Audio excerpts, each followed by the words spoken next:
Spare. Crying with Cress. No, it isn't some kind of masochistic cookery show where people are encouraged to cry with an accompanying garnish, but rather we continue with an analysis of Spare and what Prince Harry has to tell us about his life. You'll recall that he'd been at the South Pole, which I felt he glossed over rather, but now he's at Sandringham, and it's Christmas. He refers to it as Hotel Granny, being rather full because there's a lot of family there. And he finds himself staying in a room that he'd not stayed in before, relegated to the hinterlands. He also explained that his family was infected with some very scary malware. Apparently it was to do with the court circular. At the end of the year, when all the numbers got tallied, comparisons would be made in the press, basically suggesting that one royal is busier than the other, and as Harry writes, this one's a lazy shit.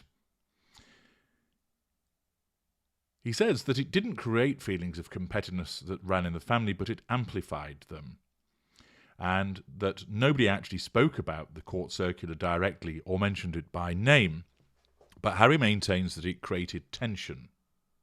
And certain family members have become obsessed with regard to the highest number of official engagements recorded in the circular, and that they would include certain matters which weren't necessarily, strictly speaking, engagements. He said that him and William wouldn't include them, but instead it was all self-reported. So, for instance, he comments about 9 private visits with veterans helping with their mental health, 0 points. Flying via helicopter to cut a ribbon at a horse farm, winner. Be interesting to know who's directing that ad. Flying by helicopter, well, Air Miles Andy was criticised repeatedly for that. Would he be going to a horse farm? Would that be more Princess Anne? Who knows?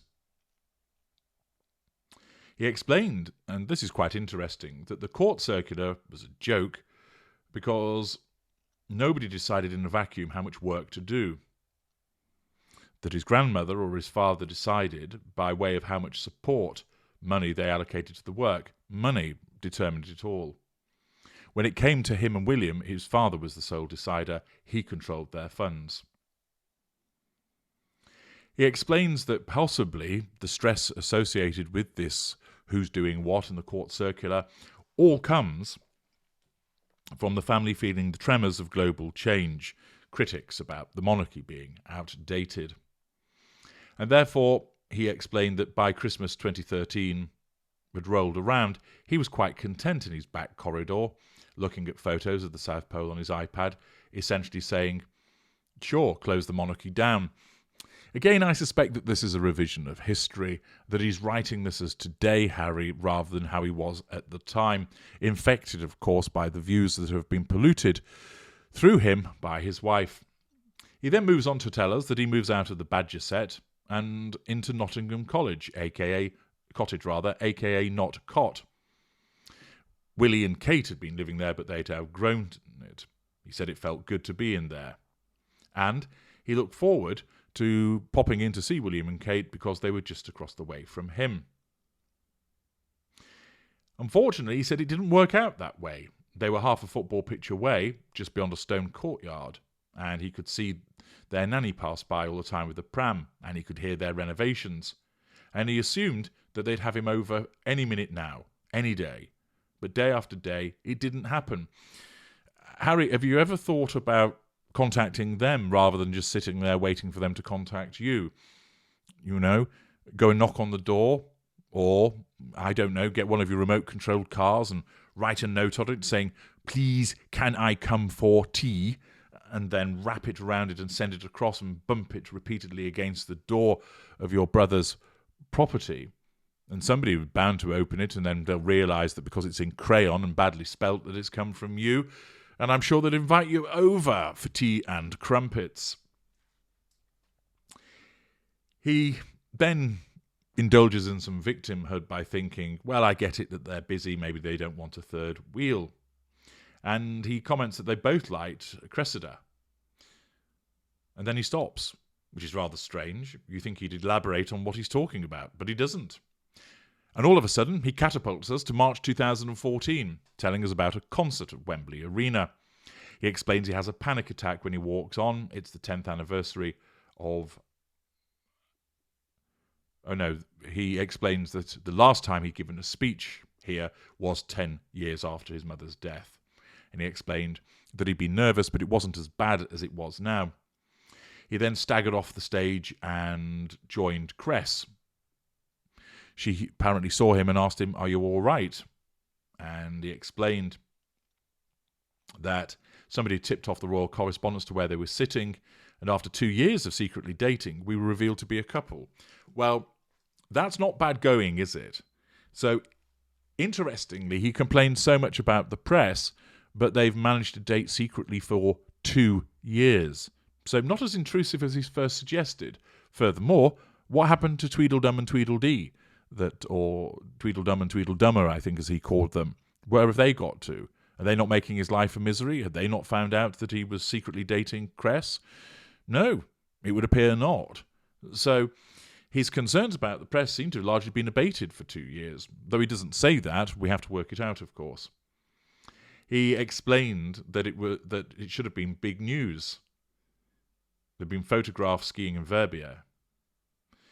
He then said that as a result of this, they become less clandestine, and that felt like a plus. And he said that he went to watch the rugby at Twickenham, got papped and didn't even bother to talk about it. Went on a skiing holiday with friends to Kazakhstan, got papped again, didn't notice that this was the case. He explained that one night, after a long day on the slopes and a good time at the après-ski, they'd gone back to his cousin's chalet. And she was washing her face and brushing her teeth, that's Cress, and he was sitting on the edge of the bath, and she asked about his mother. And he said that at the time, it was the right blend of curiosity and compassion. And she responded to his answer in a way that was just right, although he doesn't explain what she actually asked, and nor what he said in response. But he then goes on to say that he started to cry. And he said this is the first time, and that it's the first time that he'd been able to cry about his mother since the burial. He thanked her for unleashing the tears, and he said it was cathartic, and he felt immense gratitude towards her. And when they got home from Kazakhstan, he felt miserable because at some point during the trip he realised that they weren't a match, which seems rather strange that in one breath he's saying that she's the one that's helped him cry and she was compassionate and she asked the question and responded in the right measure, yet he doesn't feel that they're a match. Rather odd, it doesn't add up. He said that he thinks Cress knew also, and he explained that there was massive affection, deep and abiding loyalty, but not love everlasting. She explained she was clear about not wanting to take on the stresses of being a royal, and he was never sure that he wanted to ask her to do that. And therefore, he felt that this became undeniable on those Kazakh slopes. And suddenly it was clear to him that it couldn't work. He then says that it's strange that each time he goes skiing, he gets a revelation. Right, okay. And he phoned a friend. He wasn't on Who Wants to Be a Millionaire, but he phoned a friend for advice about the situation, and he went over to see her. He explained that she was staying with a friend, and he told her about his thinking, and she didn't seem surprised. She was crying, and then he says, "She helped me cry, and now I'm leaving her in tears." All rather odd. Seems like the man can't make his mind up. He finds somebody that seems to understand him and treats him with compassion, and then ends the relationship. It's rather odd. Anyway, after that, he tells her that his friend Guy was getting married, but he wasn't in the mood for a wedding. But it was Guy who was a long-time friend of him and William. The wedding was in America, in the deep south. And this sent off a torrent of talk about Vegas. So he thought, stuff them, I'm going to focus on Guy's big day. He explained that the stag party meant stopping off in Miami. And then they all flew to Tennessee. And he remembers finding time to tour Graceland. And he explains about various people called the house a castle, a mansion, a palace, but it reminded him of the Bajazet, dark and claustrophobic. He explained that he thought that the king's interior designer must have been on acid, referring, of course, to Elvis. Apparently, in honour of Elvis, every member of the bridal party wore blue suede shoes. And then there was a riotous, ridiculous wedding, and Guy was very happy.